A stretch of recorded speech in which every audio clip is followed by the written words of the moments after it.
मुमुक्षुर्वै शरणमहं प्रपद्ये मुमुक्षुर्वै शरणमहं प्रपद्ये। ॐ शान्तिः शान्तिः शान्तिः। गुरुर्ब्रह्मा गुरुर्विष्णु गुरुर्देवो महेश्वरः गुरुः साक्षात् परब्रह्म तस्मै श्री गुरवे नमः। अखण्डमण्डलाकारं व्याप्तं येन चराचरं तत्पदं दर्शितं येन तस्मै श्री गुरवे नमः। नारायणसमारम्भां श्रीशङ्कराचार्यमध्यमाम् अस्मदाचार्यपर्यन्तां वन्दे गुरुपरम्परां वन्दे गुरुपरम्पराम्। ॐ शान्तिः शान्तिः शान्तिः। भगवान दत्तात्रेय ने 24 गुरु बनाए, अर्थात इनसे उन्होंने शिक्षा ग्रहण की। उनके अब 8वें गुरु के बारे में विचार कर रहे हैं। वह है कपोता, है ना, कबूतर। कबूतर तो कबूतर से क्या शिक्षा ली? नाति स्नेह प्रसंगो वा कर्तव्यः क्वापि केनचित् कुर्वन् विन्देत संतापम कपोत इव दीनधीः। किसी से बहुत ज्यादा स्नेह नहीं करना चाहिए और अति प्रसंग भी नहीं करना चाहिए। अति प्रसंग का मतलब आसक्ति, बहुत ज्यादा डिटैचमेंट भी नहीं और बहुत ज्यादा स्नेह भी नहीं तो जैसे दीन धी मंद बुद्धि ना समझ कबूतर दुख को प्राप्त हुआ, वैसे ही सभी इस संताप को दुख को प्राप्त हो। अब एक कथा है, मैं कथा छोटी सी सुना देता हूँ, फिर आगे की बात करेंगे, क्योंकि हमारे लिए विस्तार से कहने की इसकी आवश्यकता नहीं है। सब समझदार हैं और जो भी गृहस्थ है उन सबके जीवन की घटना है। एक कबूतर था, उसका विवाह हो गया कबूतरी के साथ। ऐसे ही लिखा है इसमें, जो लिखा है मैं संक्षेप में सुना रहा हूँ, बड़ा विस्तार है। कबूतरी के साथ विवाह हो गया। अब पता नहीं पंडित जी कौन से आए होंगे विवाह करवाने के लिए, संस्कार कराने के लिए। दोनों बड़े प्रेम से रह रहे थे, पति पत्नी, गृहस्थ धर्म का पालन करते थे। दोनों में बड़ा प्रेम था। और यहाँ लिखा है कि कबूतर अपनी पत्नी की सारी इच्छाएं पूरी करता था, परिश्रम करके, मेहनत कर। शायद कोई ड्रेस अच्छी ला के देता होगा, सोने के आभूषण अच्छे ला के देता होगा, और तो क्या इच्छा होगी। दाना तो दोनों साथ ही चुनते थे। लेकिन यहाँ लिखा है बड़ी सुंदर, अगर इसको कहे तो बड़ा आनंद आता है। कैसे कैसे कहते हैं, यम यम वांछति सा राजन तर्पयन्त्यनुकंपितया। यानी जो जो कबूतरी को चाहिए था वो अनुकंपा से, बड़े प्रेम से कबूतर उसकी इच्छाएं पूरी करता था। खैर डिटेल में हम नहीं जाएंगे। समय आने पर उनके संतान हुई। दोनों के संतान हुए तो संतान के प्रति आसक्त हो गए दोनों। अब चूंकि संतान को पालना है तो और मेहनत करने लग गई। पहले कम मेहनत करते थे, साथ जाते थे, साथ आ जाते थे, मेहनत करके, परिश्रम करके, दाना चुग करके। अब चूंकि संतान भी हो गए तो ज्यादा मेहनत करने लग गए। दोनों जाते दाना चुग करके, अपने शावकों के लिए, बच्चों के लिए भी लेकर के आते, उनको खिलाते। अब मीठी मीठी उनकी बोली, कोमल कोमल उनका अंग स्पर्श, दोनों को बहुत आनंद आने लगा। एक दिन एक बहेलिया आ गया। बहेले ने जाल फैला दिया। वो बच्चों के थोड़ा सा पंख निकलना शुरू हो गया था, घोंसले से बाहर आना शुरू हो गया। माता पिता बड़े खुश थे उनकी तोतली बाणी सुन करके, काव काव सुन करके। तो वो दोनों बच्चे देखा कि दाना पड़ा हुआ है, और अपने नीड से बाहर निकल करके, घोंसले से बाहर निकल करके वो उस जाल में फंस गए। शाम को कबूतरी आई, देखा कि मेरे बच्चे नहीं हैं, कहाँ गए। अब बच्चों के लिए रोने लगी, छटपटाने लगी, चिल्लाने लगी, कातर भाव से इधर उधर देखने लगी। तो उसको उसके बच्चे उस जाल में फंसे हुए दिखाई दिए। अब कबूतरी को मालूम है कि तू भी जाएगी तो तू भी फंस जाएगी, बचेगी नहीं। ये मालूम होते हुए भी पुत्र मोह के कारण वो कबूतरी भी उस जाल में जाकर के फंस जाती है। कबूतर ने देखा ये क्या हो गया, मेरे बच्चे नहीं, मेरी पत्नी नहीं। तो कबूतर विलाप करता है। क्या करता है, थोड़ा सा सुना देता हूं, है ना। वैसे तो सुनाने की आवश्यकता नहीं, सबके अपने अपने अनुभव में। ये तो एक कथा है कबूतर के माध्यम से, फिर भी सुना देता हूं। कहते हैं, देखो मेरी पत्नी मेरे अनुकूल चलती थी, मेरे अलावा किसी को भी कुछ नहीं मानती थी। अब बात सच भी हो सकती है और भ्रम भी हो सकता है। मेरे अलावा किसी को कुछ नहीं मानती थी, मेरे को ही सब कुछ मानती थी। अब ये घर सूना छोड़ के चली गई, मेरे को भी छोड़ के चली गई। सोहम शून्य गृहे दीनो मृतदारो मृत प्रजा। ये शून्य घर में मैं कैसे रहूंगा, मेरी पत्नी भी मर गई, मेरे बच्चे भी मर गए। अब भला मैं किसके लिए जीवन धारण करूं, और किसके लिए कमाने के लिए जाऊं, किसके लिए मेहनत करूं, किसके लिए परिश्रम करूं। वो लिखते हैं, जिजी विषय किमर्थम वा विधुरो दुख जीवित। विधुर का जीवन तो दुखदायी होता है। विधुर समझते हैं, हाँ, जिसकी पत्नी मर जाती है विधुर, जिसका पति मर जाता है विधवा। तो विधुर का भी कोई जीवन है, व्यर्थ का जीवन है। और महाराज ऐसे बहुत विलाप किया उसने, और वो भी देख रहा है कि इस जाल में मैं जाऊंगा तो मैं भी फंस जाऊंगा, मैं भी मर जाऊंगा। जान रहा है, वो देख रहा है, लेकिन पत्नी और बच्चों का वियोग उससे सहन हुआ नहीं। वो भी जाल में जाकर के फंस गया। अब जो लुब्धक था, बहेलिया था, उसने सोचा मेरा काम हो गया, अब चलो यहां से।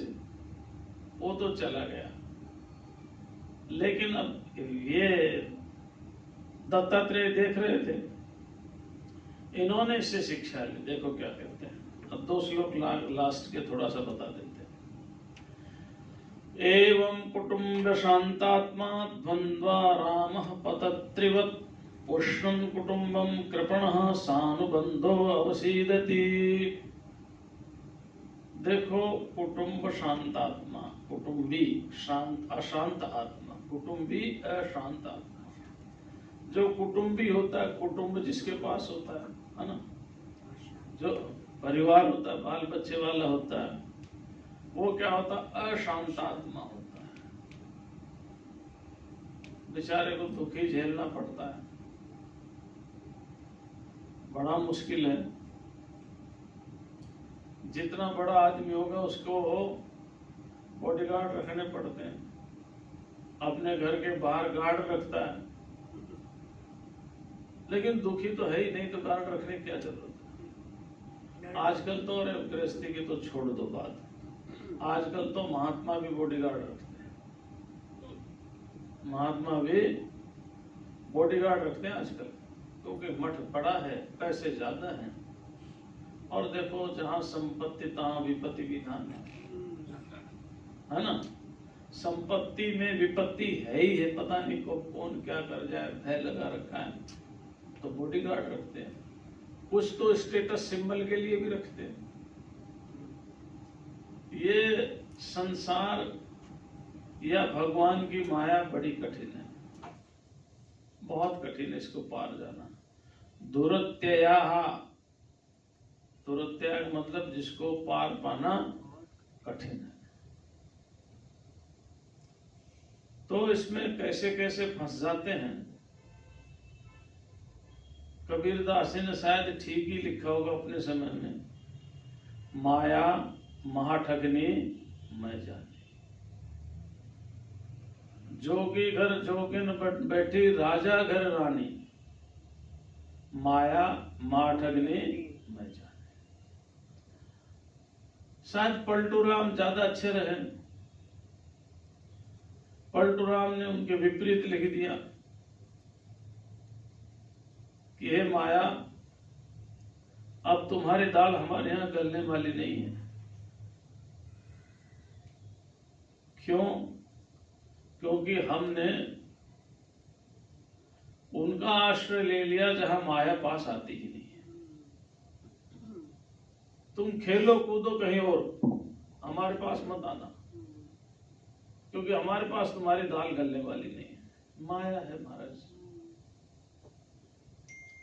हम तो इसलिए समझाते हैं कि शायद कुछ समझ में आ जाए, कुछ ढीली पड़ जाए, शिथिल पड़ जाए माया। छूटना तो बहुत मुश्किल है, शिथिल ही पड़ जाए।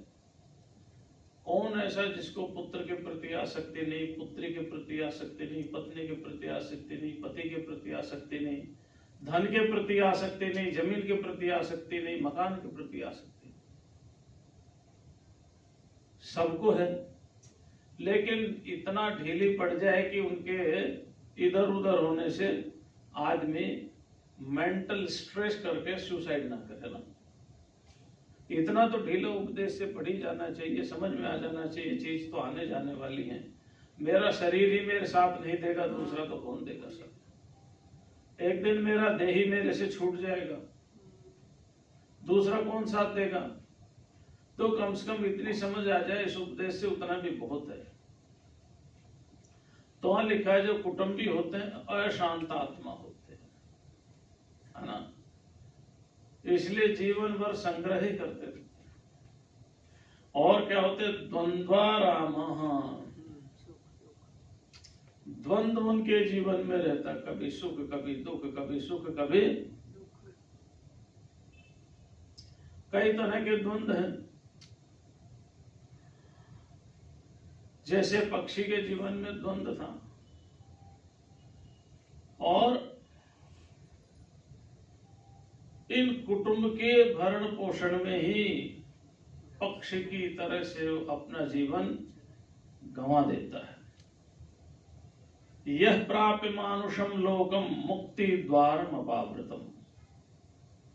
अरे मनुष्य का शरीर जो मुक्ति का द्वार है, मनुष्य का शरीर जो मुक्ति का द्वार है, ऐसे मनुष्य शरीर मुक्ति के द्वार को प्राप्त करके भी जो भगवान की शरण में नहीं जाता, मुक्ति के लिए प्रयत्न नहीं करता, उस कबूतर की तरह से आरूढ़च्युत है।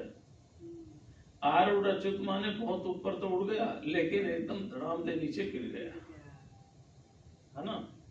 इसलिए बहुत अधिक स्नेह नहीं करना चाहिए। चलिए अब आगे गुरुओं की बात करते हैं। दूसरे गुरु बनाए महाराज अजगर को। अजगर को बनाया, क्या कहते, पाइथन। अजगर को गुरु बनाया। हैं? क्रोकोडाइल। अच्छा ठीक है। अजगर को था क्रोकोडाइल, मगर को क्रोकोडाइल। ठीक है, आप कुछ भी समझ लो ना। अजगर जो रहता ना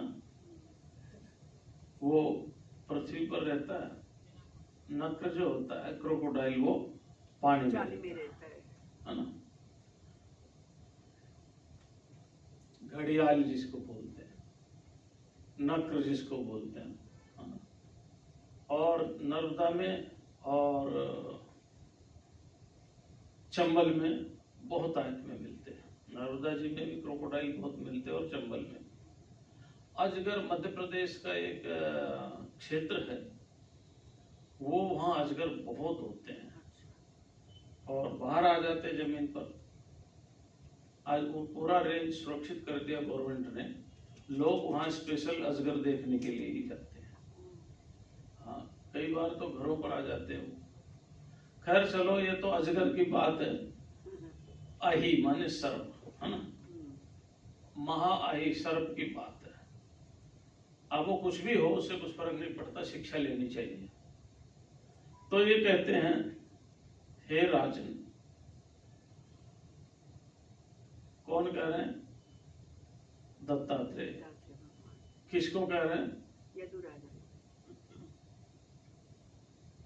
यदु को।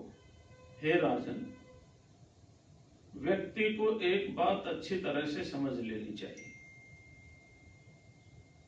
क्या? कि जैसे जीवन में दुख न चाहते हुए भी आते हैं, वैसे ही, ठीक वैसे ही, चाहे व्यक्ति भूलोक में हो, चाहे स्वर्गलोक में हो और चाहे नरक में हो, उसको सुख भी आएंगे, न चाहते हुए भी आएंगे। नरक में भी देखो, जैसे भूलोक में सुख दुख ज्यादा है, स्वर्ग में थोड़े सुख ज्यादा है, दुख कम है, नरक में दुख ज्यादा तो कभी कभी, नहीं तो फिर मुश्किल हो जाती है ना। तो कहीं पर भी हो, पूर्व कर्म के अनुसार जैसे दुख न चाहने पर आते हैं, कितना ही आप दुखों को रोकने का प्रयत्न करो, दुख रुकने वाले नहीं, आएंगे ही आएंगे। ऐसे ही एक बात पक्की दिमाग में बैठा लेनी चाहिए कि कर्मों के अनुसार कितना भी सुखों को रोकने की कोशिश करना, सुख भी जीवन में आएंगे ही आएंगे। इसलिए एक साधक को सुख दुख की चिंता छोड़ करके अपने जीवन का निर्माण करना चाहिए। सुख दुख की चिंता छोड़ करके अपने जीवन का निर्माण करना चाहिए। वैसे देखो, भगवान ने हमें बुद्धि दी है, बुद्धि का भी प्रयोग करना चाहिए। ऐसा नहीं कि सुख दुख तो मिलेंगे, तुम पड़े रहो समुद्र के किनारे जाकर के, है ना, ठीक है। बुद्धि का भी प्रयोग करना चाहिए। हाथ हमें दिए हैं, ये कर्म का भी प्रयोग करना चाहिए। कर्मेंद्रियां हैं, ज्ञानेंद्रियां हैं, सबका प्रयोग करना चाहिए और सुव्यवस्थित ढंग से रहना चाहिए। चिंता नहीं करनी चाहिए, चिंतन करना चाहिए। तो कहते हैं कैसे, देखो, ग्रासम सुमृष्टम विरसम महंतम स्तोक में वा यदृच्छैवापतितम ग्रसेद आजगरो अक्रिय। जैसे अजगर बिना क्रिया वैसे पड़ा रहता, उसके पास ही कोई चल करके आ जाए तो खा लेता, नहीं तो पड़ा रहता है। जैसे अजगर, हो सकता दत्तात्रेय के समय बहुत भारी भारी अजगर रहे, क्योंकि जंगल ही था पूरा। अब छोटे हो गए हों, पतले हो गए हों, दुबले हो गए हों, है ना, लेकिन उन्होंने इस अजगर के लिए महाअहि शब्द का प्रयोग किया। किसका किया? महाअहि, बहुत बड़ा सांप। तो बहुत बड़े रहे होंगे उन सब उनके समय। तो जैसे अजगर कुछ भी नहीं करता, करता कुछ काम अजगर? हाँ, अजगर करे न चाकरी, पंछी करे न काम, सबके दाता सबके दाता राम, है ना। तो क्या करता है वह, उसको थोड़ा मिल जाए ज्यादा मिल जाए दोनों में ही संतुष्ट रहता है, और अपने आप आ गया तो ही कोशिश नहीं करता। ऐसे ही यति को थोड़ा मिल गया तो भी संतुष्ट रहना चाहिए, ज्यादा मिल गया तो भी उसको संसार खड़ा नहीं करना चाहिए, प्रपंच नहीं खड़ा करना चाहिए। प्रपंच किसे कहते हैं? संस्कृत में एक वर्ब रूट है, पची विस्तार है, विस्तार करना। प्रपंच का अर्थ हो गया विस्तार करना। और ये प्रपंच पंच चीजों से ही होता, शब्द स्पर्श रूप रस और तो संसार का विस्तार नहीं करना चाहिए, उसको निश्चिंत रहना चाहिए। कभी कम मिल गया तो खा लो, कभी ज्यादा मिल गया तो ठीक है, निरंतर अहर्निश भगवान का चिंतन करना चाहिए। दूसरा क्या सीखा? दूसरा ये सीखा, अजगर को भोजन नहीं मिलता तो भी शांति से पड़ा रहता है। अगर किसी दिन किसी साधक को कुछ खाने को ना मिले तो भी वो शांति से रहे, भगवान का चिंतन करे। उसके लिए कोई बहुत ज्यादा दौड़ धूप ना करे कि अब रोटी नहीं मिली तो क्या करूं, परेशान हो जाऊं, फिर वो भागता फिरे। नहीं, अजगर से ये शिक्षा लो, कभी कभी नहीं मिलता तो भी अजगर वहीं शांति से रहता है, कहीं नहीं जाता। ऐसे ही साधक को किसी समय अगर ना भी मिले तो उसको भोजन के प्रति इतना आसक्त नहीं होना चाहिए कि वो भजन को ही छोड़ दे। अच्छा, ये तो अजगर की शिक्षा हो गई। और फिर मैंने समुद्र से शिक्षा ग्रहण की। क्या समुद्र से शिक्षा ग्रहण की?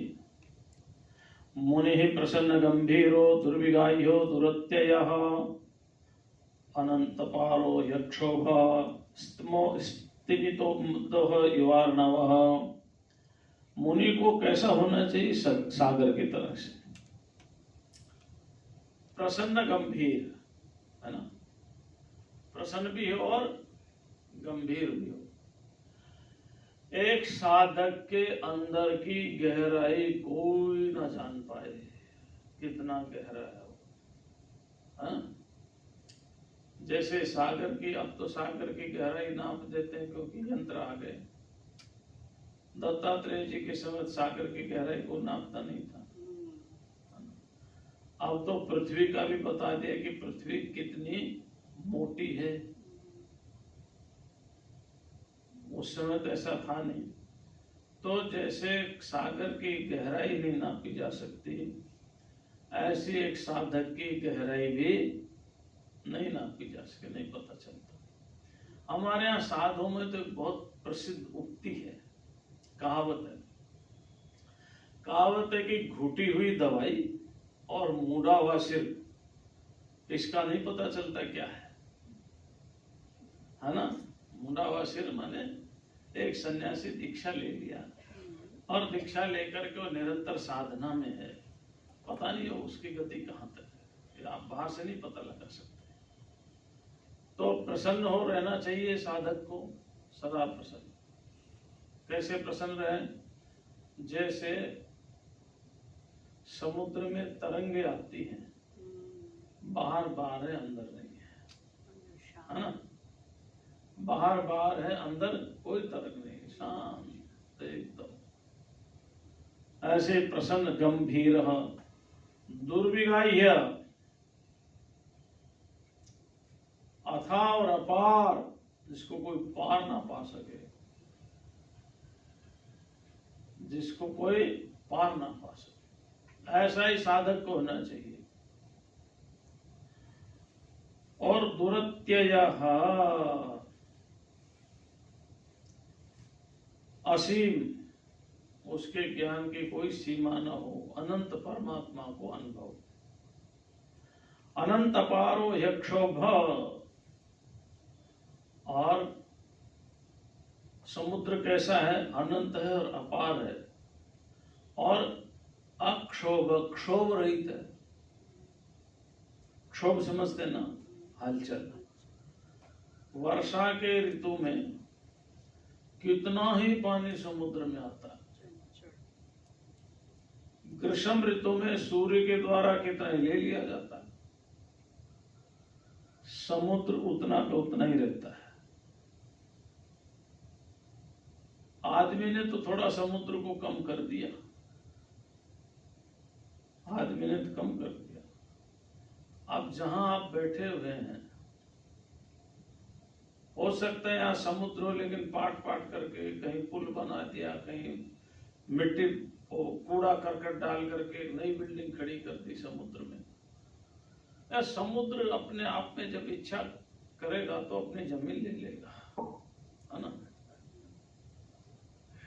अतिक्रमण करोगे तो जब उसकी इच्छा होगी अपनी जमीन ले लेगा वो है।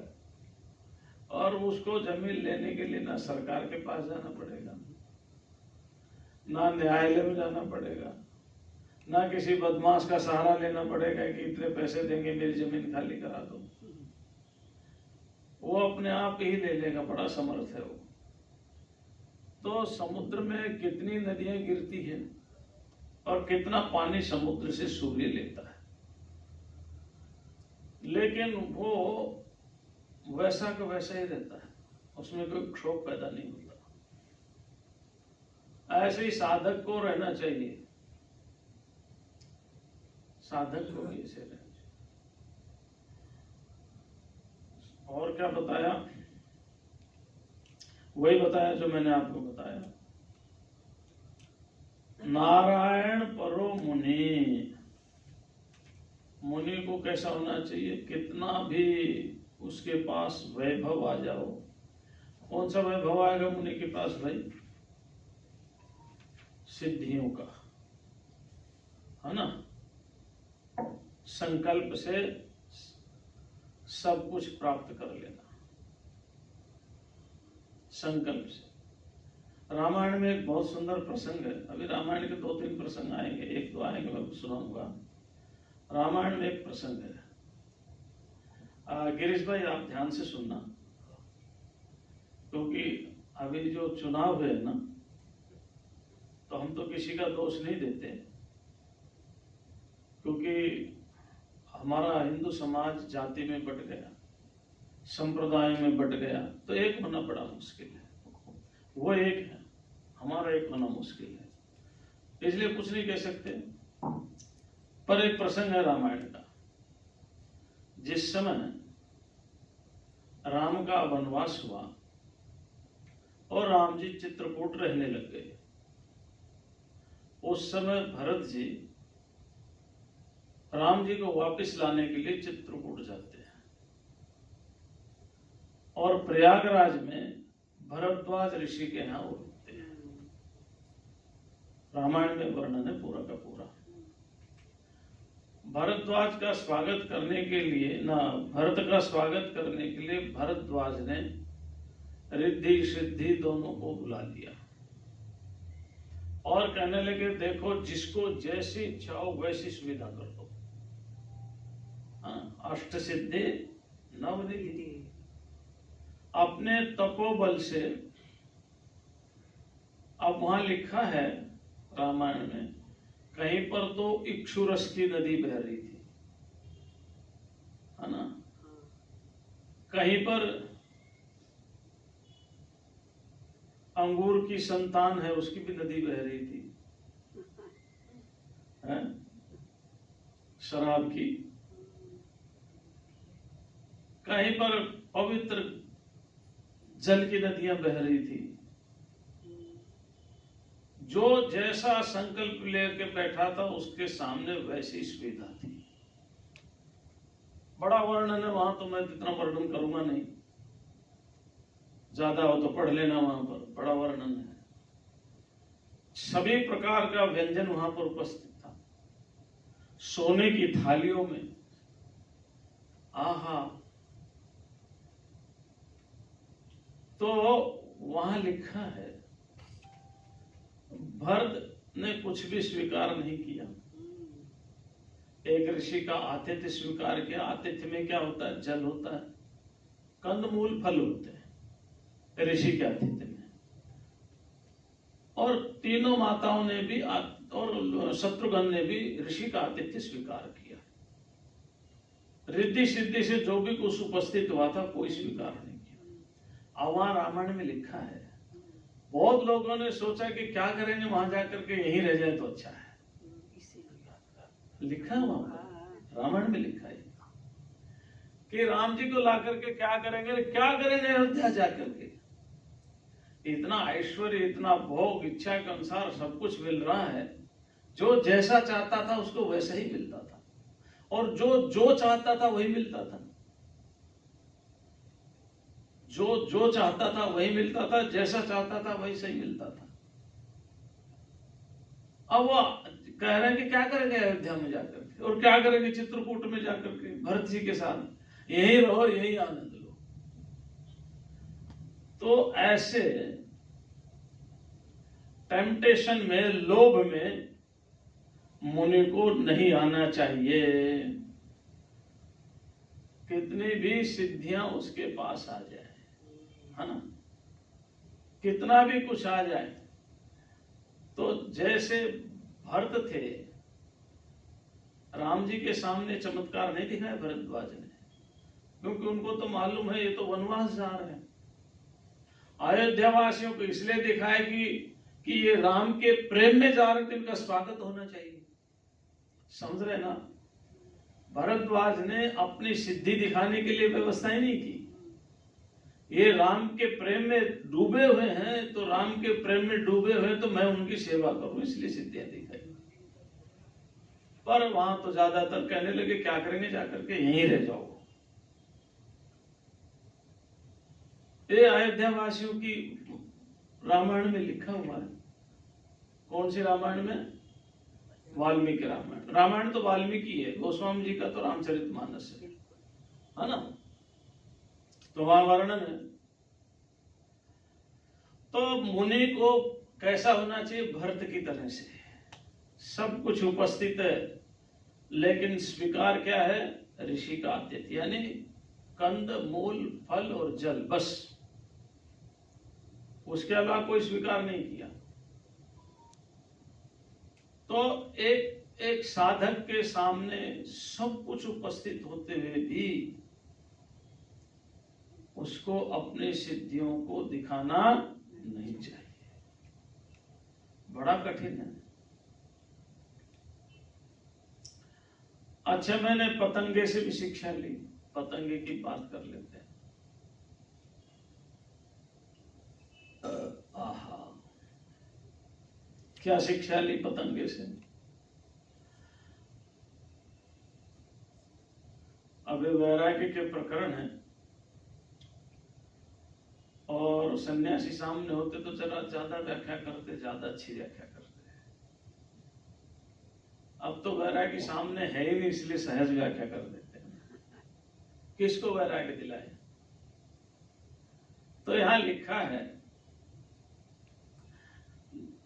दृष्ट्वा स्त्रियं देव मायाम तद्भावैरजितेन्द्रियः प्रलोभितः पतन्त्यन्धे तमस्यग्नौ पतंगवत्।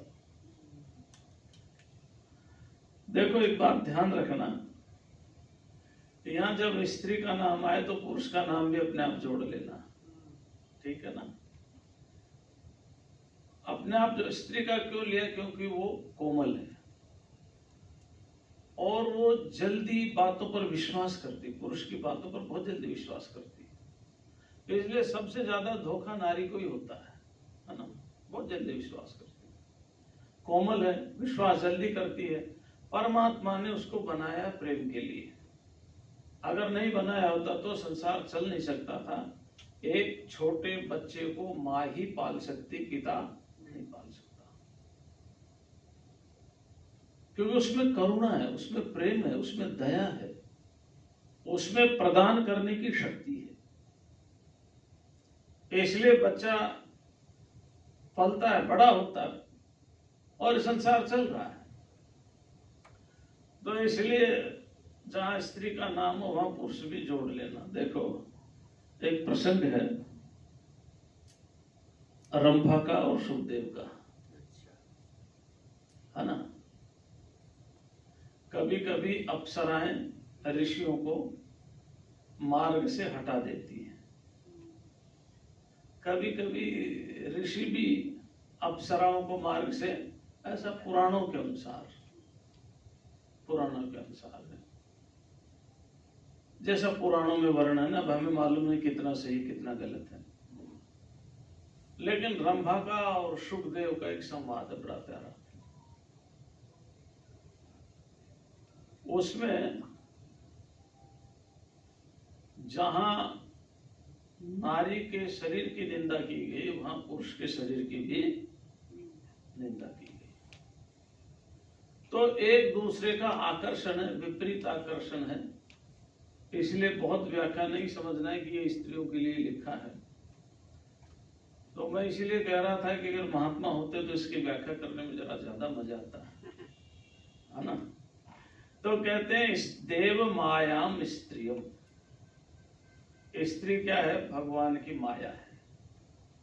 माया क्या करती है? माया जो वास्तविकता होती है उसको छिपा लेती है, और जो अवास्तविकता होती है उसको प्रकट कर देती है, बंधन कर देती है। यही तो माया का काम है ना, यही काम है, आवरण और विक्षेप,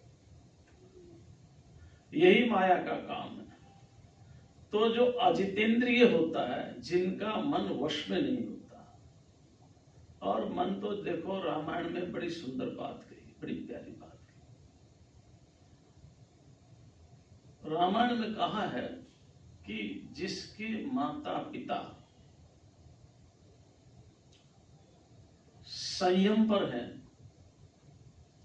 उनका ही मन संयम पर रहता है। रामायण में लिखा है। तो अब वो सारा प्रसंग तो महात्मा होते तब सुनाते, अब तो संक्षेप में 2-4 मिनट सुन लो बस।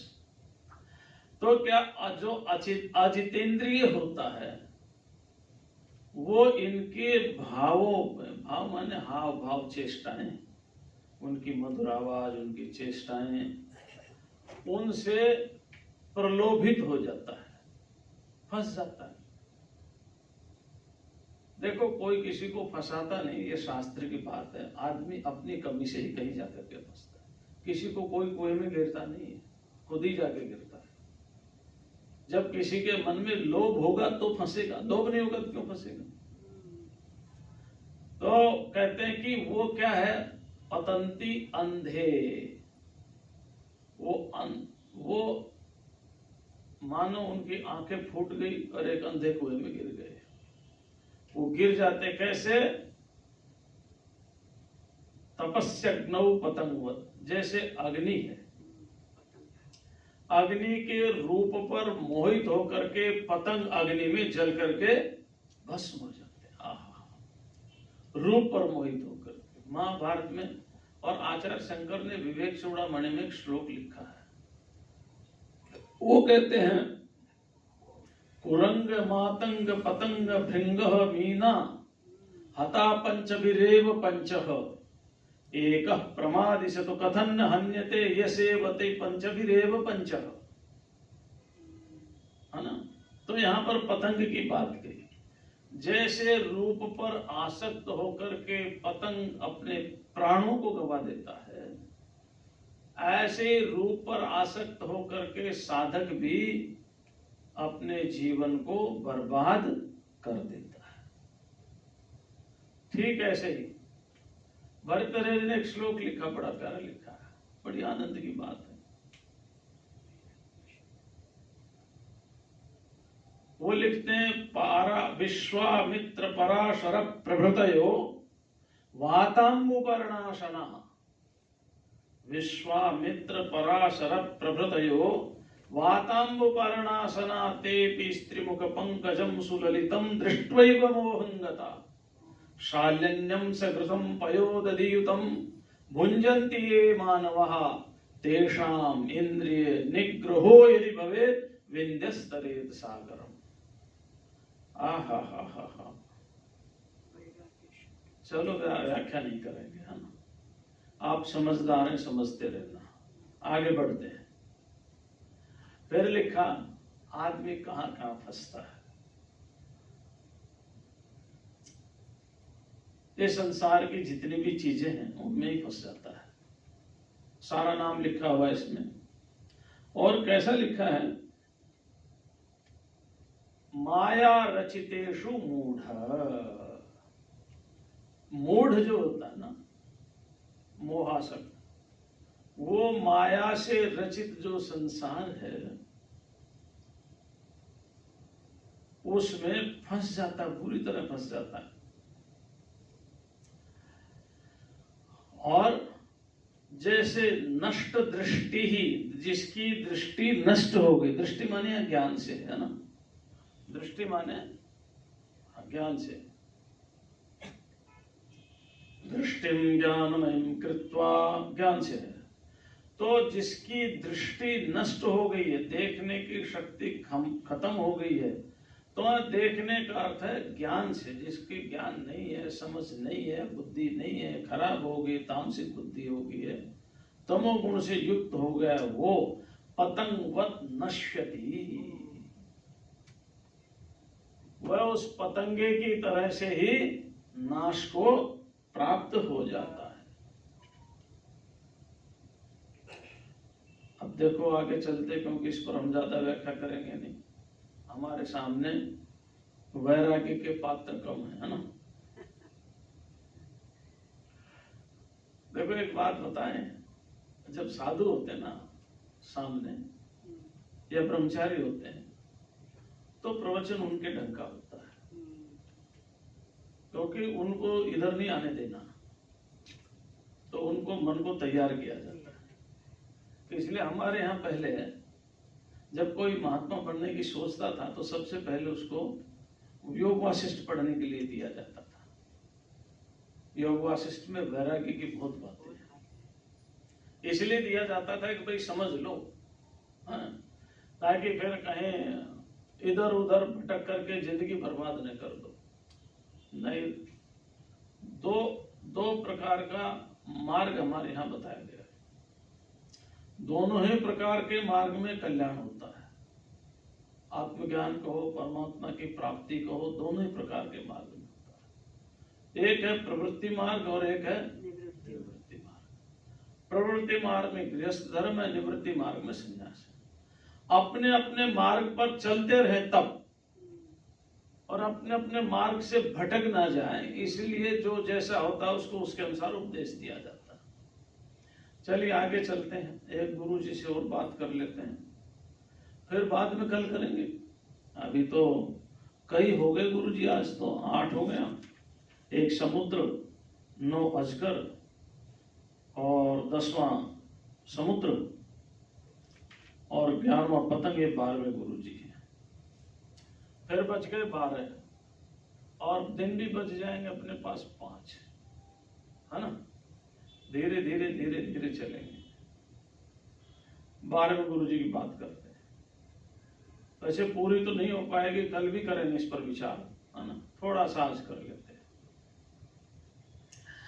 पर एक बात जरूर है, कोई भी हो, किसी भी मार्ग में जाए, चाहे वो प्रवृत्ति मार्ग से जाए, चाहे वो निवृत्ति मार्ग से जाए थोड़ा सावधान होकर, सजग होकर के चले, क्योंकि हर जगह हाँ स्लीपिंग है, रिपटन है हर जगह। आप प्रवृत्ति मार्ग में जाएंगे तो आपको स्वर्ग का प्रलोभन दिया जाएगा, है ना। आप ये कर्म करो, आपको स्वर्ग मिलेगा। फिर स्वर्ग की विशेषताएं बताई जाएंगी, ना वहां जरा है, ना वहां मृत्यु है, न वहां रोग है, न वहां भय है ना। ये विशेषताएं बताई जाएंगी, लेकिन विशेषताओं के साथ ये नहीं बताया जाएगा कि आप वहां रहेंगे कितने दिन, है ना।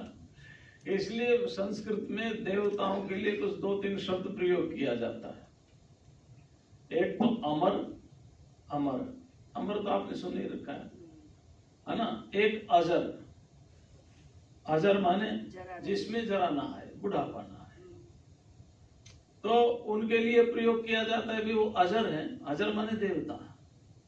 क्यों है अजर? बुढ़ापा नहीं आता। तो आदमी सोचता है कि भगवान को तो बाद में देखेंगे, पहले ऐसी जगह चले जहां बुढ़ापा ही ना आए